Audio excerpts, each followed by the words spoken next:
In this video we're gonna perform a quick fingerprint sensor speed test on OPPO Reno 15 Pro. So let's get right into it. First we're gonna start with the lock screen. Over here at the bottom we have our fingerprint, and let's see for how long we have to hold our finger in order to unlock the phone, and how long does it take to unlock it. So as you can see, in this case tapping doesn't work, simply because this is not an ultrasonic fingerprint sensor. This is an optical fingerprint sensor, which is of course slower compared to ultrasonic.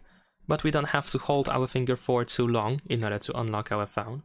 When we are on a lock screen, for example, you still have to hold it for like a fraction of a second, but it doesn't take too long to actually unlock the phone. I would say that you have to hold your finger for like maybe half a second, something like that, maybe slightly less. So it's not too bad. It's pretty standard, nothing really unusual over here. The speed is not really great, but it's not too bad either, I would say. So now we're gonna check the sensor when we can still see it, but the screen is off. So in this case, the sensor works in a pretty much the same way. It is just as fast, it takes just as much time to unlock as if we are on the lock screen. There we go.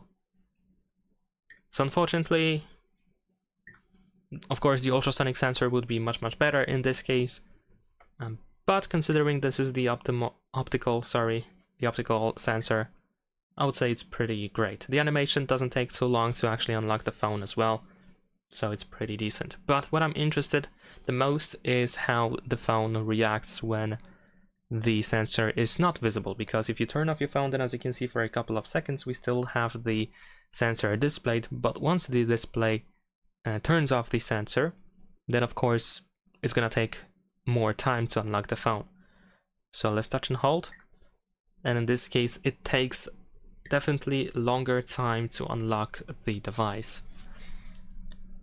Now this is also pretty standard. This is not really a bad thing, or it is worse compared to other smartphones with optical fingerprint sensor, and this is just something that is, well, quite standard. So unfortunately we have to hold our finger for a little bit more time when the sensor is not being displayed, because the phone needs a little bit of time to actually wake up the sensor to make it work again. And yeah, this is how it looks like.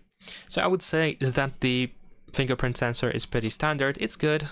It's definitely not bad. And I'm not sure if we can demand more from the optical fingerprint sensor in this case. And it seems that the phone doesn't have any issues with recognizing the finger that I scanned. And yeah, that's pretty much it. Leave a like and subscribe.